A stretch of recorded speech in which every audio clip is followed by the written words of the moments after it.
Welcome to the Old Time Radio Westerns. In this episode, we're going to get ready for a frosty adventure as we journey through the wilds of the Yukon in the thrilling show, Challenge of the Yukon.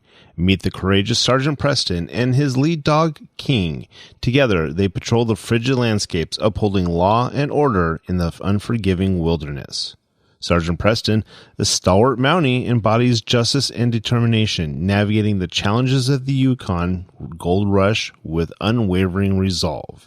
At his side, the magnificent King, a noble, intelligent Alaskan Malamute, stands as a symbol of loyalty and bravery. Tales of perilous rescue, daring escapes, and the relentless pursuit of justice unfold in each riveting episode of Challenge of the Yukon. The radio waves come alive with the sound of sled dogs and the crunch of snow as Sergeant Preston and King face the harsh realities of the frozen frontier.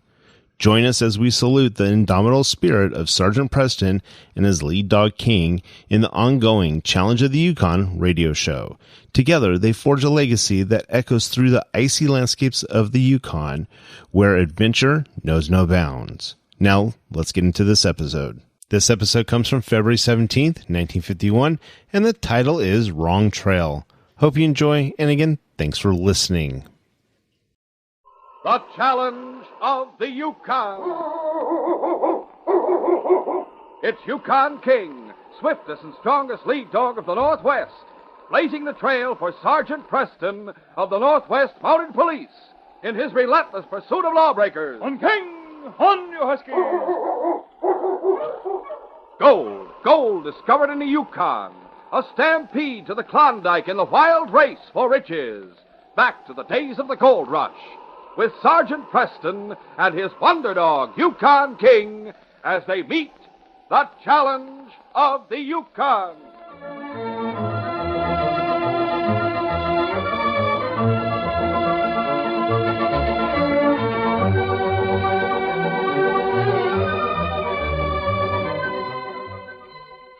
Sergeant Preston had once lived in the town of Ogilvy. The small cabin which he had built with his own hands was still standing when he returned after a long absence. With a few days at his disposal, he made repairs to the cabin, chinking some of the logs in the side and pointing up stones in the fireplace. He renewed old friendships and acquaintances. At noon of Sergeant Preston's second day in Ogilvy, he had two visitors for dinner. One was Ace Martin, owner of the cafe. The other was Sam Blake, a prospector. After the meal, the three men talked and relaxed before the fire. Is it really true, Sam, that you've finally struck it rich? Oh, yeah. I got a gold claim that's really going to pay off. Well, if you're right, Sam, I'll benefit as much as you. Ace, I always said you'd never regret carrying me on credit. I'll pay back every cent I owe you, plus a bonus. All right, Sam, but I won't spend the cash till I see it. Where is your claim? I'm not saying where it is. Now you're being smart. When are you going to start working it, Sam? I figured on starting out this afternoon or tomorrow morning at the latest. But But what? I changed my plans. Why'd you change your plans, Sam? I won't tell. You won't tell? No, I don't like to be laughed at. And you'd laugh if I said why I'm not setting out right away. So I'm not telling. We wouldn't laugh at you, Sam. Ace Martin would. Oh, go ahead, Sam. Tell us. I promise I won't laugh. Well, it's because Muckluck told me we were in for heavy snow. What? Muckluck? Muckluck told him. I knew you'd laugh. Oh, I'm sorry, Sam. Who's Muckluck? That's my dog. Oh. Oh, sourdoughs are alike. You spend so much time pushing around the country with no one but a dog for company, you get to thinking you can savvy dog talk. All right, you can laugh if you're a mind to. But I'm telling you, Ace Martin, me and Muckluck understand each other. He knows what I say, and he's got ways of making me savvy what he wants to All say. right, Sam, all right. I won't argue with you. I think you're right, Sam. You do? King and I understand each other. What? And how do you mean that, Preston? Indeed I do. Well, every man has a right to his own opinion. As for me, I don't like dogs. Oh, maybe they're handy to pull a sled, but aside from that, I don't want any part of them. Ace, have you ever owned a dog? No, sir, and I don't want it. I've troubles enough with Duke Slade. Duke Slade. Oh, your partner in the cafe? Yeah. What's the matter with him? Oh, I reckon he's all right, but he gets quiet spells. Gets sulky and mean. I don't know what it is, but he's got something on his mind. Muckluck never gets mean. That's why I'd sooner have a dog for a friend than a man like Duke. Well, now, speaking of dogs, Sergeant Preston, where is King? Somewhere outside. You should have seen him when we first arrived. How's that? Betcha I know how he acted. He was just bubbling over with high spirits, glad to get back home.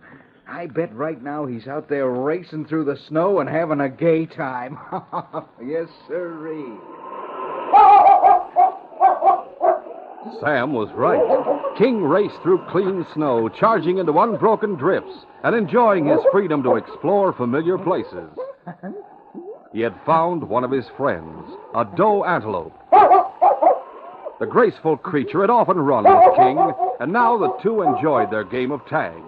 They raced from hill to hill, from drift to drift, their tracks crisscrossing many times. First one took the lead and then the other. Presently, the antelope was far ahead, leaping along the edge of a woods. And then a heavy gun sounded in the woods nearby. King saw the antelope falter and then stumble and roll over.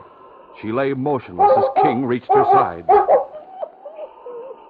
King saw a red stain expanding on the snow.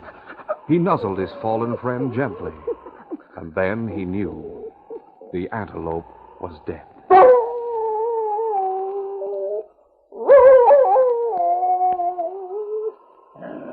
King was angry at such wanton slaughter, and he turned toward the black trees from which death had struck so suddenly, and waited.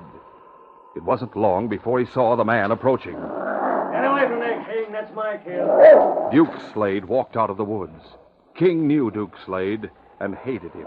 I don't want trouble with you, so vamoose. King's angry snarls brought Duke Slade to a halt a few yards distant. Get away from there. Get away, you vicious cur. If you belong to anyone but Sergeant Preston, I'd shoot you. Instinctively, King wanted to attack the man who had killed his friend, the antelope. His restraint came from Sergeant Preston's careful training. Head lowered, he stood tense and watching, ready to attack in self-defense if Duke Slade raised his rifle. And then he heard a clear voice in the distance. King, where are you, boy? Come here, King. It was Sergeant Preston's voice. It was a command to the big dog. Go on, Mutt. Your master's calling. King hesitated momentarily. He wanted to stay with his dead friend, but the Mounties' commands took precedence over any personal desire. King, where are you? There was an edge of impatience in that call. King turned reluctantly, looked back with hatred at Duke Slade, and then pointed his nose toward Preston's cabin and trotted home. Well, fellow, where'd you been? Saw you running with that antelope, one of your old friends, eh? Now, what's the matter, boy? When we arrived, you were glad to be home. Found but your not- dog yet, Sergeant Preston? Yes, Sam, we'll be right in. Come on, King. Inside, boy. Hi there, King. Glad to see you. You don't seem overjoyed at meeting you, Sam. What's the matter, King? King eyed Sam Blake, glanced at Ace Martin, and then lay down on the floor and cushioned his nose on his front paws. What are you laughing at, Ace? Looks to me like King and my partner have something in common. How's that? Well, I told you how Duke Slade got quiet spells. Yes? Look at your dog there, Preston. Acts like he wants to be left alone. Something happened while King was out in the snow. I'd like to know what it was. Yeah. Now, if he were like Sam's dog, Muckluck, he'd speak right up and tell us all about it. He may at that when he's ready. Ha-ha, you men and your dog. King, what's the matter with you? Look at him. He's eyeing the door. Someone's coming. Seems to be someone he doesn't like. King, quiet, boy. Oh, hi there, Sergeant Preston. Duke Slade, come in. Oh, sure, thanks. Quiet, King. Oh, hi, Sam. Howdy. Anything wrong at the cafe, Slade? Well, no. I guess there's nothing really wrong. Is Baldy on the job? Yeah, I left him in charge while I came here to see you. I'm not feeling too good. I figured to go home and take a nap until this evening. Baldy can handle things until then. Sure thing, Duke. Go ahead. I hope you get to feeling better. Oh, I'll be all right after a nap. Oh, there's one thing more. Well, Something happened to the lock on a strong box. someone busted? Oh, no, nothing like that. Seems like it's jammed, that's all. I couldn't lock it. We'll have to get it fixed. Meanwhile, I didn't want to leave too much cash around the cafe with only Baldy on the job. We had a lot of cash on hand to trade for gold dust when the prospectors and miners come in for the weekend. What'd you do with it? Oh, I left enough for Baldy to make change and brought the rest along with me. That all right with you? Oh, sure thing. Well, I thought it'd be. Oh, Sam, what's this I hear about you striking it rich? Yeah, I got a claim. They tell me you're leaving here this afternoon to start working it. Maybe so, maybe not. He won't go unless his dog changes his mind about the weather, will you, Sam? No, I won't. Well, I'll shuffle along. Glad you're in town, Sergeant Preston. Good to see you again. It's good to be here. Now, be careful with that cash, Duke. Oh, I'll be careful. But we needn't worry, Ace. No one will have the nerve to steal it while the Mounties in town. See you in the morning. Right. Bye. Bye, Duke. King, what's the matter with you?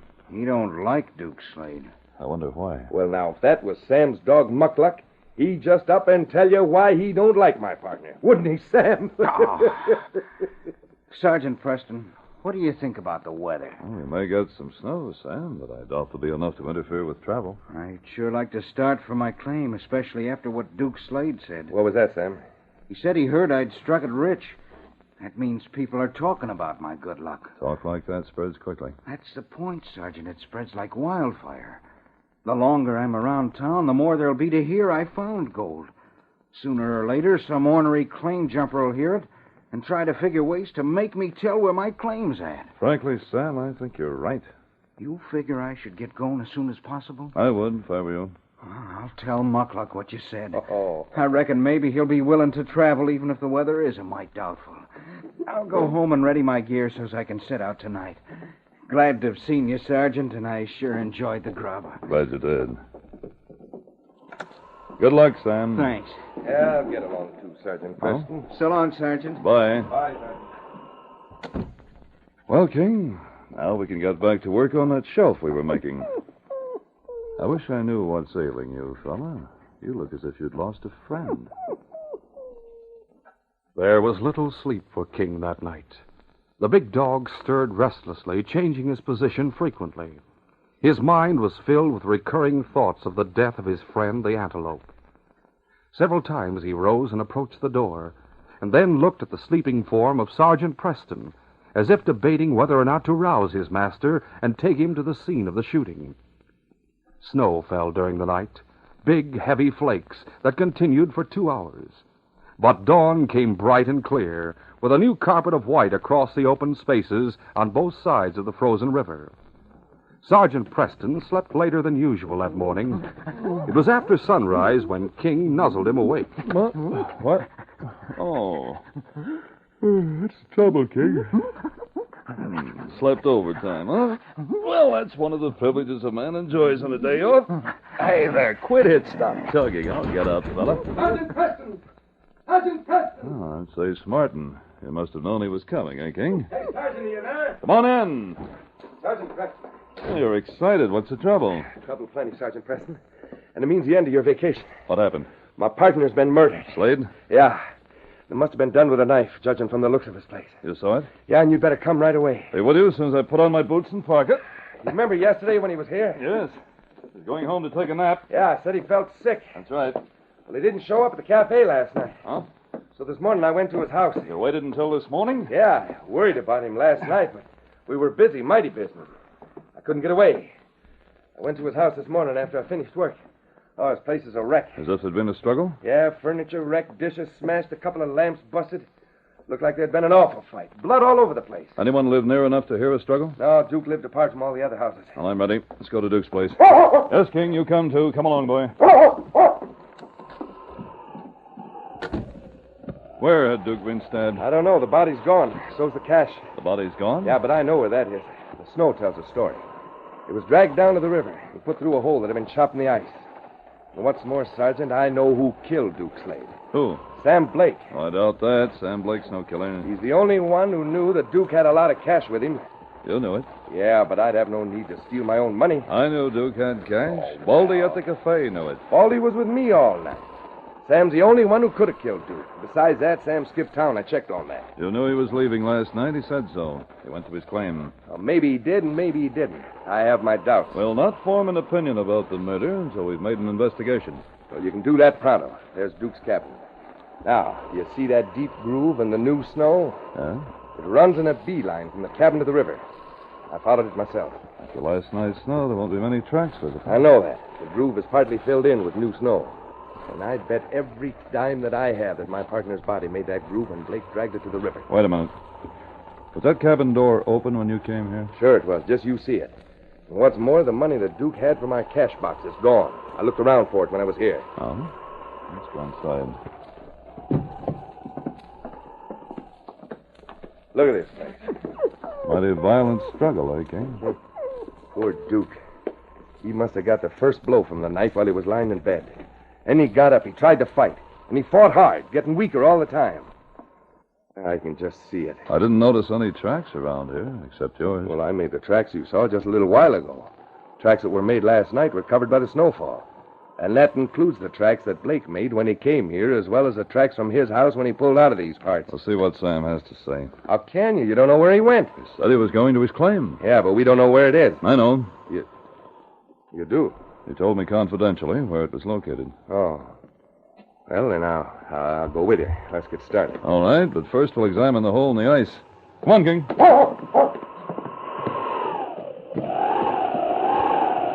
The river ice was thick. No one could have fallen through it accidentally.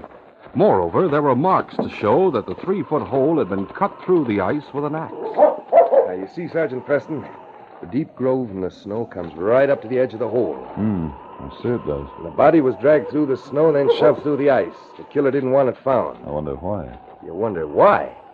Why, because a man can't be judged guilty of first-degree murder unless a corpse is found. That's the law. That's all right. King, what's the matter with you, boy? Why are you so uneasy? It looks like he wants to get on the trail of the killer. Yes. Look at him, tugging on your parka. You want to go in that direction, King?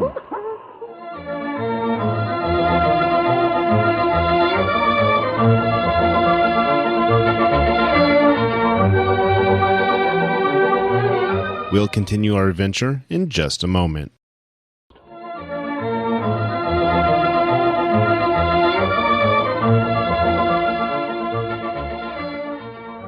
King knew much more about the killing than did Sergeant Preston. He did his level best to tell the Mountie that the answer to the mystery would be found on the far side of the river, but without success.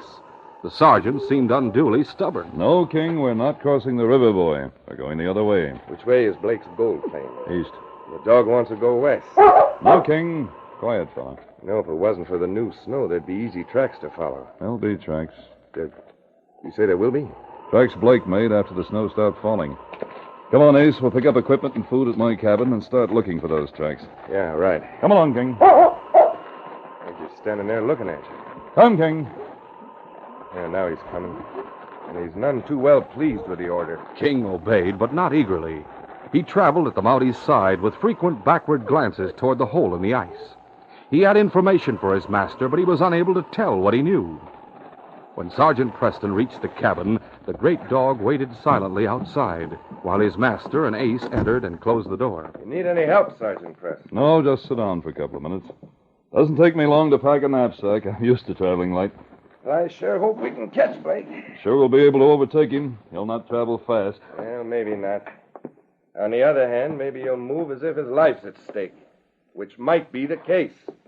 He might be planning to get to the border before the truth comes out. The truth? What do you mean by that? About the murder. You think he'd run and leave a gold claim? Well, in his case, I'd figure it'd be better to lose a gold claim than to stay around and have my neck stretched on a hangman's rope.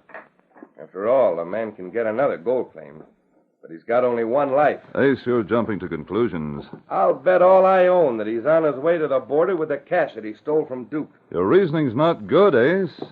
Consider the facts. Sam found gold. Why should he steal from Duke? He says he found gold. I've no reason to doubt his word. Have you seen the gold? Have I seen it? Has anyone seen it? The answer's no. Maybe he lied. He told me where his claim was located, Ace. For some time, I thought there might be gold in that vicinity. Ah, you're prejudiced in Sam's favor. All I can think about is poor Duke. murdered. All set, Ace. Let's go. All right. Yes, King, we're moving. Which way did you say we go? Due east from the river. Come along, King. King tagged along stolidly at his master's side, while the Mountie and Ace moved at a fast pace. The air was crisp and clear. There was a fair breeze that swept the ice clear of snow over most of the route. After 2 hours of travel, the two men saw a small cooking fire on the lee side of a large snowbank. Sam was crouched beside the fire preparing food. His pleasure when he greeted his friends seemed genuine. Sakes alive, look at who's here. I'm glad to see you, Sergeant. Hello, Sam. You too, Ace. Yeah? You're just in time for breakfast. Get dishes from your pack and I'll pass out the grub. Likewise, some tea if you got cups to hold it. We're not hungry. Huh? Sakes alive, Ace. What's wrong with you? There's nothing wrong with me. You look downright mad about something. Did you come here by chance? No, we didn't come here by Wait a chance. minute, Ace. Huh? Hey, what's ailing you, Ace? You were... Sam, we came to ask you about Duke Slade. What about him? You know what about him. There's no use trying to lie out of it. Back up, Ace. Let the sergeant do the talking. Sam, when was the last time you saw Duke Slade? Well, yesterday when he stopped at your cabin, remember? He was taking the money home from the cafe. You haven't seen him since. No. Why are you asking about it? Someone went to his cabin last night, knifed him, put his body through the ice, and made off with the cash. No. You don't say. You and I are the only ones who knew he had that cash at home. Now, see here, Ace. Don't you accuse me of killing your Well, partner. Ace, are you sure Baldy had no chance to commit this crime? Dead sure. He wasn't out of my sight all night long. Besides, he's not strong enough to drag a heavy man through the snow. Well, I didn't do it. Well, it strikes me as mighty odd you got no further from home than this. What time did you start out? During the night. Got caught on the trail by the snowfall, and for a time I had mighty slow going. Muckluck told me it'd snow. Should have heeded what he said. Muckluck, a dumb dog. He's not dumb, not by a jugful. By thunder, he knows more than you do, Ace. He knows better than to accuse me of a crime. If he was looking for the killer, he wouldn't come traipsing after me. He'd pick up the scent and go get the right man. Sergeant Preston, you got a dog that's as smart as Muckluck. Fact is, anyone but me might say King is even smarter. Why in tarnation don't you put King on the trail? But, Sam, the trail's covered by snow. Covered by snow. Bah! A little snow wouldn't stop a dog like Muckluck, or King either. Perhaps you're right. Of course I'm right. King tried to take us across the river. He tried to take us west. You wouldn't go? After what Ace told me, I thought we'd better talk to you. Ace, we might have done better if we'd followed King. How could King or any other dog follow a scent when he don't know who he's looking for? Who says he don't know who he's looking for? Ace, we're going back. Back where? To the hole in the ice? For what? We're going to do what we should have done a few hours ago. We're going to let King take the lead. What about Sam Blake? You going to let him go? For the present? But he'll get away. I doubt if Sam had anything to do with the scene in Duke's cabin. Come on, Ace, we're going back. Look at King. He knows you're readying to start back. Come on, King. Take the lead, fella. King knew exactly where he was going. On the return trip to the river, he ran ahead, halted, then turned and waited while the Mountie and Ace Martin caught up. And then, with a bark of assurance, he ran on again. It was well past noon when the hole in the ice was reached for the second time that day. Now, King, it's up to you. Where do you want to go? King pointed his nose westward, toward the opposite bank, and then paused and looked back at his master. All right, King. A word was all the great dog needed. King resumed his journey as fast as the two men could follow. The first hour of travel was across unmarked snow that had filled in the footprints of the man King trailed. The dog followed that trail by a barely perceptible scent that would have escaped nearly every other dog. And then Sergeant Preston made a discovery. Look there, Ace. See those marks in the snow? Yeah, I can just about see him, and that's all. Just a little depression. But footprints nevertheless. You mean that dog has really found a man's tracks? Yes, I do. The snowstorm was nearly over when the men we're trailing reached this point. The tracks are only partly filled in. Huh. They'll be clearer in a few minutes. Sergeant, maybe we're really getting someplace. I think we are. But I still don't understand how that dog knew that a man came this way. We've been underestimating dogs. Keep going, King. We're with you, boy. After another 30 minutes of travel, the tracks of a man were sharply defined. King followed the track through a valley and over a small hill, and then into a canyon. He followed the canyon for half an hour, and then rounded a turn and halted abruptly. Less than 100 yards ahead, he saw a shack, and smoke came from the chimney. He barked a signal. I see it, King. Hey, Sergeant, look at the tracks. They go straight to the door of that shack. Do you suppose... Look at that dog travel. He's streaking towards that cabin as if he'd been shot from a gun. Come on, Martin. As he raced toward the cabin, King knew that a killer was inside. He saw the oil paper window torn aside, and then the enemy's face, wide-eyed with surprise. The sight of that face added fuel to the big dog's anger. The face dropped out of sight, then reappeared behind a revolver. Duke Slade, the man whom Preston and Ace Martin thought dead, saw King charging. King? And beyond the dog, the two men who had found the hideout. Duke knew he had to kill. He fired 2 shots at King. Both shots went wild.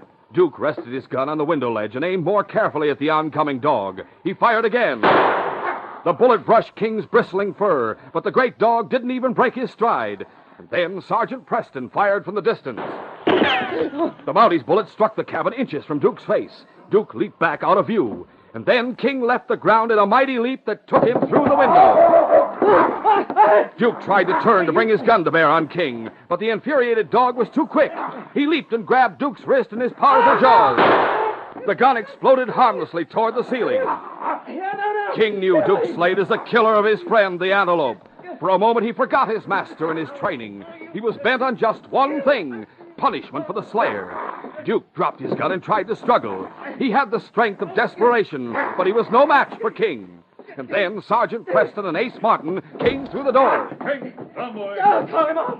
Take him off. Get him away. Help me. Help me, I tell you. What? It's Duke Slade. Down, King. That's enough. Down, boy.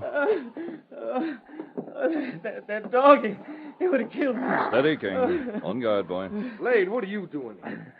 Well, I thought that... But it looked like you were dead. Now, wait. Where's the money from the cafe? I got it. It's here. Here, huh? What's the story, Slade? Want to talk now or later? Aiming to steal that cash, huh? Tried to make me think you've been killed and put through the ice. What about that, Slade? Who was killed and put through the ice? No one. Honest, there was no one killed. I shot an antelope, that's all. I used the antelope to make it look like there'd been a murder in my place. And dragged the carcass to the river and put it through the ice? Yeah, you can't hold me for murder. There's no one dead. Oh, maybe not, but by thunder, you tried to get away with my cash. Figured there'd be no search for you, didn't you, you dirty double-crosser? I made a mistake, Ace. I don't know what I was thinking of. I'm sorry. I'll never do it again. Oh, you're right about that, Duke. You'll never get a chance to steal from me again. You're going to jail. You wouldn't send me to jail, Ace.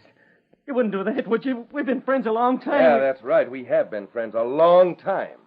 When I trust a man, I trust him all the way. I trusted you and I trusted Sam Blake, but you turned on me. Not only that, you framed things so it looked like someone murdered you. I suspected Sam Blake. Ace, wait, listen. Give me another chance. I'm an all-out man, Duke. I trust a friend all the way. But when he turns on me, I go all out to see that he gets punished. Hold out your hands, Duke. Handcuffs. The usual thing when we take a prisoner into custody. Sergeant, I'd like to take back some of the things I said about dogs. That King dog sure is smart. I reckon I never will savvy how he knew that Duke Slade was the man we wanted. Sam will be glad to know you've changed your opinion. Well, Sam's dog may be smart, but he's no match for King. Well, King, you were right the first time, boy. We'd have saved a lot of time if I'd listened to you instead of trailing Sam Blake. In any event, fella, this case is closed.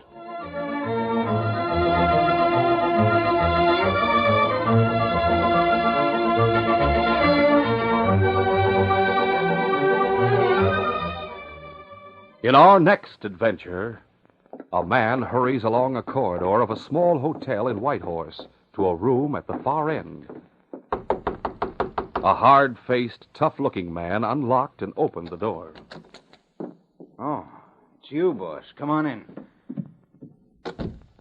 Well, Leon, things are about ready for the big killing. I don't get all this, boss. Why are you so nice to that young guy, Freeman? He has a reputation for honesty, Leon. He will find the gold in that salted mine, and he'll sell stock to all his friends. Then we leave him to explain while we take off with the cash. Now, come on. We'll go to the cafe and be there when he comes in with the news of finding the gold. Yes, the crooked deal seems like an easy one, unless someone becomes suspicious and the crooks have to resort to murder. If Sergeant Preston and King become involved, they may face death in the attempt to solve this unusual case. Be sure to hear this exciting adventure tomorrow. These radio dramas, a feature of the Challenge of the Yukon Incorporated, are created by George W. Trendle, produced by Trendle Campbell Enterprises, directed by Fred Flowerday, and edited by Fran Stryker. The part of Sergeant Preston is played by Paul Sutton. They are brought to you every Saturday and Sunday. This is J. Michael wishing you goodbye and good luck until tomorrow. This is the Mutual Broadcasting System.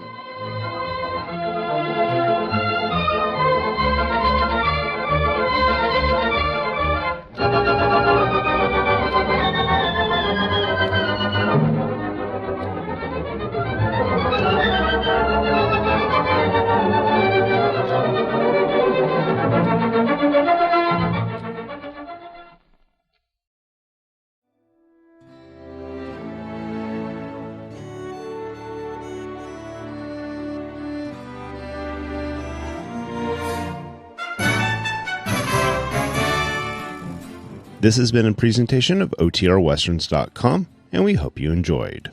Please take some time to like and rate our shows in your favorite podcast application. Follow us on Facebook by going to OTRWesterns.com/Facebook.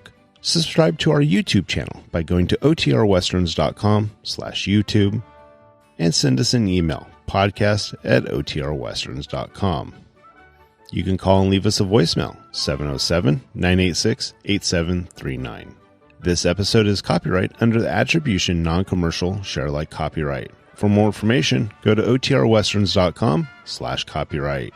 Have a great day, and thanks for listening.